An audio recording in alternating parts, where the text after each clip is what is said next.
ආපදා තත්ත්වය හේතුවෙන් පූර්ණ ලෙස විනාශ වූ නිවසකට රුපියල් ලක්ෂ 50ක වන්දයක් ලබා දෙන බව ජනාධිපති අනුර කුමාර දිසානායක පවසනවා.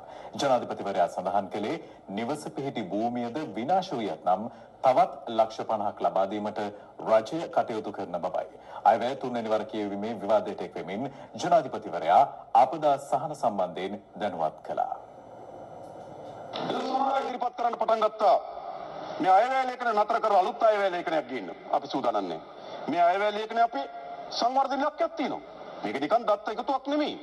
මම දැක්කා තව හිටපු නායකයෙක් කියනවා අන්තර්කාල අයවැයක් ගේන්න. ගේන්නේ. අපි මේ 2026 සඳහා ඉදිරිපත් කළ තියෙන අයවැය ලේඛනය අපේ රට තිරස්කාර ලෙස ආර්ථික සංවර්ධනය අත්පත් කර ගැනීම සඳහා සකස් කොට තිබෙන න්‍යාය පත්‍රයේ කොටසක්. අපි ඒක නතර කරන්නේ. ඒ අයවැය ලේඛනයේ යම් කොටස් අපි කල්පනා කරන ප්‍රමුඛතාවයෙන් මේ ව්‍යසනයට යොදවා ගන්න පුළුවන්ද කියලා. අපි මේ වෙනකොට දිසාපතිවරුන්ට දැනුම් දුන්නා. තමන්ගේ ප්‍රදේශවල කවර හෝ ගැටලුවක් තියෙනවා නම් අපිට කියන අපි මුදල් ලැබන්න ලෑස්ති කියලා. ඒ අනුව මිලියන 10500කට ආසන්න ප්‍රමාණයක් දිස්ත්‍රික් ලේකම්වරුන්ට මේ වෙනකොට නිදහස් කරලා තියෙනවා. මේ වෙනකොට ලංකාවේ කවදාවත් මෙහෙම නෙවෙලා නැහැ මතක තබගන්න. අසීරු ආර්ථිකයක් තිබෙන වෙලාවක අපි අද ඉල්ලනවා තව අපිට බිලියන 50ක පරිපූර්ණක ඇස්තමේන්තුවක් මේ පාර්ලිමේන්තුව සම්මත කරලා දෙන්න කියලා.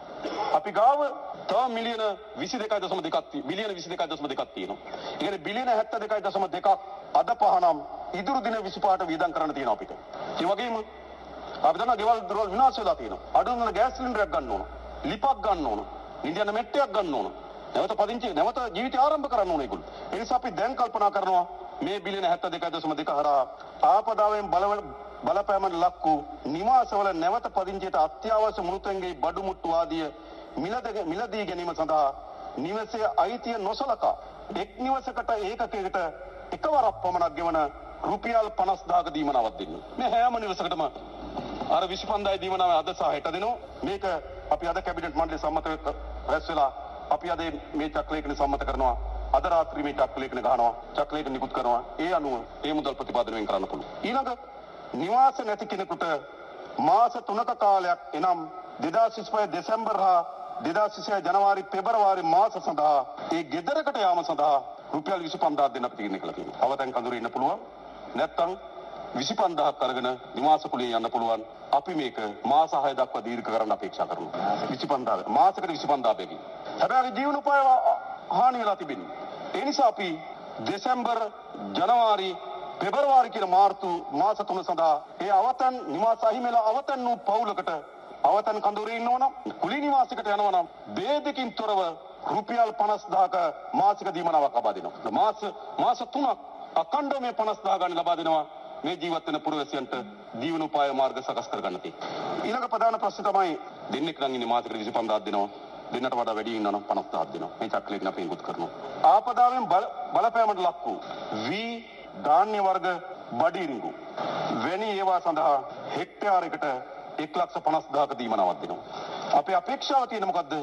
මේ කුඹුරු යලි වගා කරන්න ඕන. ආසන්න වශයෙන් ගත්ත දැන්ට වාර්තා වෙලා තියෙන හෙක්ටයාර නමුත් අද වාර්තා වෙලා තියෙන 1,60,000ක් පමණ හානියටපත් වෙලා තිබෙනවා. සාමාන්‍ය මාසයකට වඩා අඩු ගමකට ගෙව්වේ අක්කරයක රුපියල් 16,000 රුපියල් 40,000යි ගෙව්වේ. අපි තීරණය කළා තියෙනවා අපිට අවශ්‍යයි මේ හෙක්ටයාර 60,000ම යලි වගා කරන්න. 1,60,000ම යලි වගා කරන්න අවශ්‍යයි. මම දැක්ක ගොඩක් අය ඉදිරිපත් කරන හාල්ලිගයක් ඇති වෙයි. නෑ අපි ඒකට මුහුණ දෙන්න තමයි ලෑස්ති වෙන්නේ. මොකද එක ඊයක් කාලා එළවලු වගා හෙක්ටයාර ගණන් කරන්නේ හරි අඩුවෙන් කුඩා ගොවි බිම් ප්‍රමාණයක් තමයි කරන්නේ. එළවලු වගාව සඳහා හෙක්ටයාරයකට රුපියල් ලක්ෂ 2ක දීමනාවක් දෙනවා. දැන් මුදල් ටික වෙන් කරනවා මේ අද චක්‍රයක නිකුත් කරනවා. හැබැයි අපි අමාත්‍යාංශ අපේ නිලධාරීන් සමත් වෙන්න ඕන. එළවලු නැවත වගා කරන්න ඕන. කුඹුරු නැවත වගා කරන්න ඕන. අපේ අපේක්ෂාව වෙන්නේ මේ බිඳ වැටුණු ආර්ථිකේ අපි නිකන් දෑත් දෙක කම්බුල් වලට තියාගෙන අනේ අපොයි කියලා බලන්න නෙමෙයි අපි මේ ආර්ථිකේ සූදානම් කරන්නේ. බිඳ වැටුණු තැනින් යලි නැගිටවන්න ඕන.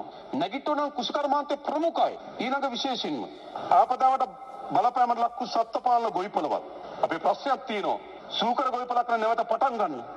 අපි ලියාපදිංචි සෑම සත්ත්ව ගොවිපළකටම රුපියල් ලක්ෂ 2 බැගින් දීමනාවක් ලබා දෙන්න තීරණය කළා තිබෙනවා. ඒගොල්ලන්ට අපි ලබා දෙන්න ඕන. නැවත ආර්ථිකේ පණ ගන්නන්න. අපි පොඩි මධ්‍යම ලොකු ભેදකින් තොරව ලියාපදිංචි කළ තියෙන සෑම සුළු හා මධ්‍ය පරිමාණ ව්‍යාපාරිකටම නැවත තමන්ගේ ව්‍යාපාර කටයුතු ආරම්භ කිරීම සඳහා රුපියල් ලක්ෂ 2ක දීමනාවක් දෙනවා. ඒ වගේම අද මහ බැංකුව චක්‍රලේඛනයක් නිකුත් කරනවා. බැංකු මට්ටමින් යම් බැංකු මට්ටමේ යම් මොරටෝරියම් එකක් දෙන්න ඒ ව්‍යාපාරිකයන්ට. අද චක්‍රලේඛනයක් නිකුත් කරනවා. ඒ වගේම අපි ඉන්ෂුරන්ස් සමාගම් එක සාකච්ඡා කරලා තිබෙනවා. අපි දන්නවා මේ ඉන්ෂුරන්ස් සමාගම් වල මේ වචනයක් එල්ලිනවා.